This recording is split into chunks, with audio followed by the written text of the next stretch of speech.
Bueno, una personalidad compleja que marcó la política internacional contemporánea, sin lugar a dudas.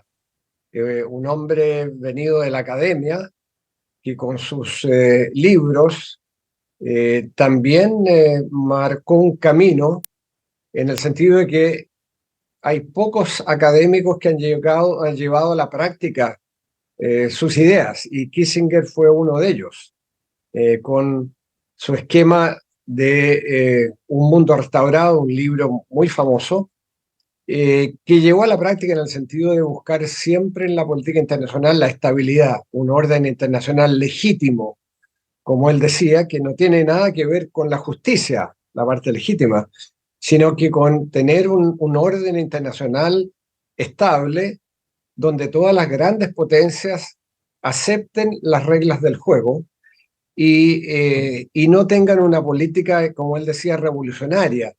Revolucionaria en el sentido que quieran cambiar el estado de cosas a nivel internacional, como fue Alemania después de la Primera Guerra Mundial, después de la imposición del Tratado de Versalles, que dejó una Alemania disconforme y que eso llevó a la Segunda Guerra Mundial.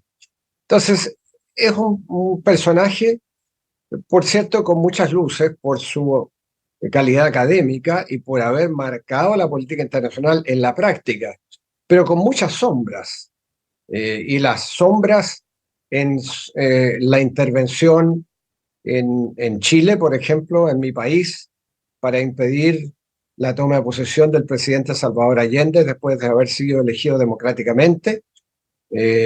Kissinger fue un actor clave para financiar un intento de golpe de Estado, para entregar armas a unos grupos extremistas que intentaron secuestrar y, en definitiva, asesinaron al comandante en jefe del ejército, en ese momento René Schneider, y luego, una vez que el presidente Allende ya estuvo en el poder, para declararle una guerra invisible, que, bueno, con distintas otras circunstancias contribuyeron al golpe de Estado de septiembre del 73.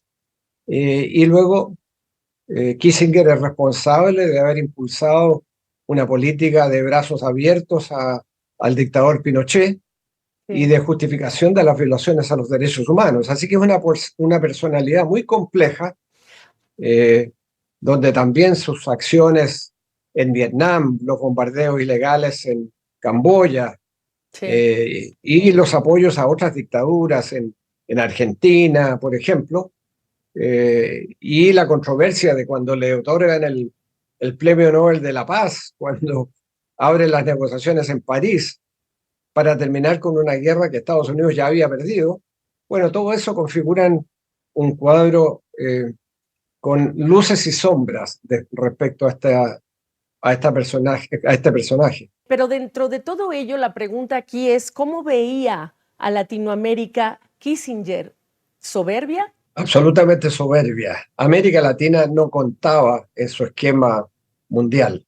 Los países en desarrollo para él, el sur, eh, no tenían ningún peso y no les dedicaba ningún tiempo ni ninguna atención, porque él decía, y se lo dijo una vez al canciller Gabriel Valdés en diciembre del año 1969, cuando un grupo de cancilleres latinoamericanos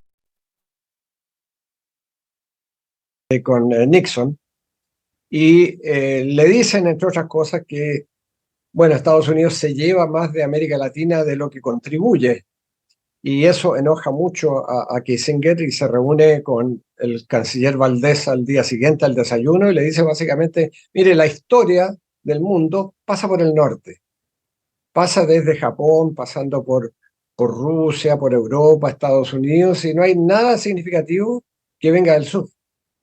Entonces, para Kissinger en América Latina no contaba, excepto cuando habían crisis y América Latina pudiera llegar a afectar el equilibrio de poder, que era lo que a él le importaba.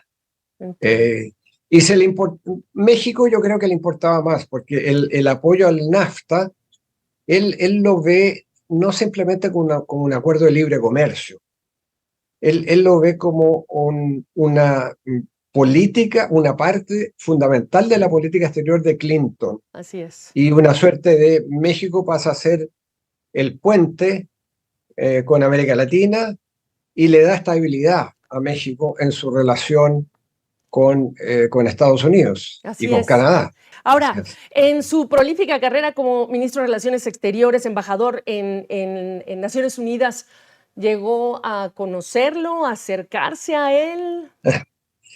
Bueno, hay una anécdota, Gabriela, que te voy a contar, que yo era muy amigo de la gran periodista Bárbara Walters y una vez me invitó a una cena en su departamento, una cena en mi honor, cosa que a mí me pareció muy significativo, quedé muy honrado. Y me dijo, bueno, veamos la lista de los invitados. Me dijo, ¿qué te parece el editor del Newsweek? Muy bien, un columnista del New York Times, el secretario general de Naciones Unidas. Y de repente me dice, ¿y Henry? Y yo le digo, ¿cuál Henry? Henry Kissinger, me dice.